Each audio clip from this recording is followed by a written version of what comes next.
পাকিস্তানের চরবৃত্তির অভিযোগে ধৃত সিআরপিএফ জওয়ানকে নিয়ে এবার চাঞ্চল্যকর তথ্য সামনে এলো। পেহেলগাঁওয়ে মোতায়েন ছিলেন ধৃত সিআরপিএফ জওয়ান মতিরাম জাট। বিস্তারিত জানাবেন আমাদের প্রতিনিধি আবির দত্ত রয়েছেন আমাদের সঙ্গে। আবির, 2023 সাল থেকে ক্রমাগত তিনি পাকিস্তানের হাতে একাধিক সেন্সিটিভ ইনফরমেশন সাপ্লাই করে এসেছেন মোটা অর্থের বিনিময়ে। গতকালই জানা গিয়েছিল কোথায় মোতায়েন ছিলেন, কিভাবে তার খোঁজ পেল এনআইএ। পেহেলগামেও সে মোতায়েন ছিল এমনটাই জানা যাচ্ছে এবং ঠিক ঘটনা যখন ঘটে, অর্থাৎ পেহেলগামেতে যে সন্ত্রাসবাদী হামলা যেখানে নৃশংসভাবে 26 জনকে হত্যা করা হয়, সেই ঘটনার ঠিক কমপক্ষে 7 থেকে 8 দিন আগে তাকে সিআরপিএফের তরফ থেকে নিয়ে আসা হয় দিল্লিতে।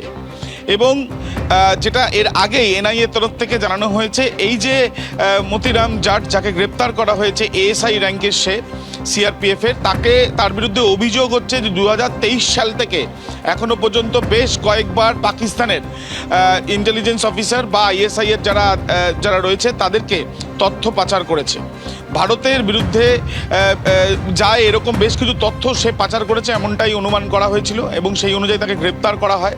মুনাফার পেয়ে সেই তথ্যগুলো পাচার করেছে বলে জানা যায়। তার সোশ্যাল মিডিয়ার বেশ কিছু অ্যাক্টিভিটি বা সোশ্যাল মিডিয়াতে সে যে বিভিন্ন রকম পোস্ট করেছে বা তার সোশ্যাল মিডিয়ার যে বিভিন্ন রকম অ্যাক্টিভিটিস, সেগুলো খতিয়ে দেখার পরে আরও নিশ্চিত হতে পেরেছেন তদন্তকারীরা। তাদের যেটা বক্তব্য যে এইগুলো সন্দেহ করার পরেই সিআরপিএফের তরফ থেকে তাকে পেহেলগাম থেকে নিয়ে আসা হয় দিল্লিতে। অথচ দেখা যায় যে এই দিল্লিতে নিয়ে আসার পরে তার মোবাইল খতিয়ে দেখার পর দেখা যায় যে সে একাধিক তথ্য পাকিস্তানের হাতে দিয়েছে।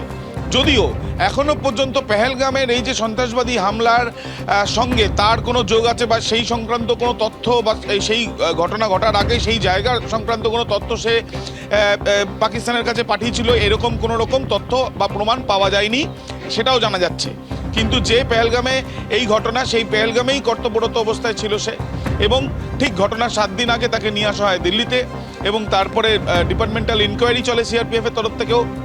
এবং পরবর্তীকালে সিআরপিএফের তরফ থেকে যখন এনআইএকে জানানো হয়, স্বরাষ্ট্র দপ্তরকে জানানো হয় এবং তারপর যেটা দেখা যাচ্ছে যে এনআইএ তদন্তে গতকাল তাকে গ্রেপ্তার করা হয়েছে। তাকে দফায় দফায় জেরার প্রক্রিয়া শুরু করা হচ্ছে। তার কারণ 6 তারিখ পর্যন্ত তাকে হেফাজতে পেয়েছে এনআইএ। সে একাই রয়েছে নাকি তার সঙ্গে আরও কোনো সহযোগী রয়েছে নাকি তার কোনো পরিচিত পাকিস্তানের কারোর সাথে যোগাযোগ রাখছে, এই বিষয়গুলো খতিয়ে দেখা হচ্ছে বলে এনআইএ সূত্র থেকে জানা যাচ্ছে। ধন্যবাদ।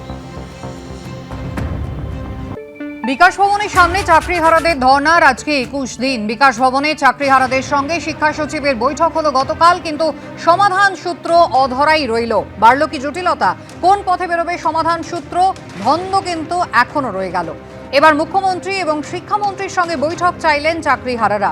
কবে রিভিউ পিটিশন হবে, নিশ্চয়তা নেই সরকারের কাছে। রাজ্য সরকার সুপ্রিম কোর্টের নির্দেশ মানতে বাধ্য জানিয়েছেন শিক্ষা সচিব, এমনটাই দাবি করলেন চাকরিহারারা। পরীক্ষায় বসতে নারাজ তারা, যা হবে আইনজ্ঞের পরামর্শ মেনে, খবর সরকারি সূত্রে।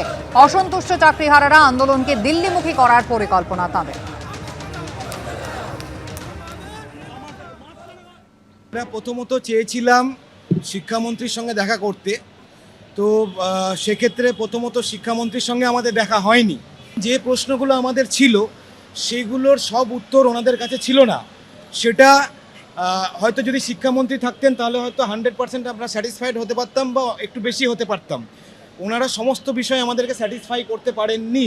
মুখ্যমন্ত্রীকে আমরা বলতে চাই যে ম্যাডাম, আপনি রাজধর্ম পালন করুন। সবটা যখন উজাড় হয়ে যাচ্ছে তখন আপনি ন্যায়ের পক্ষে দাঁড়ান। বিনা অপরাধে এতগুলো মানুষ এবং তাদের পরিবার ধ্বংস হতে বসেছে। আমরা আর কোনো পরীক্ষা দেব না।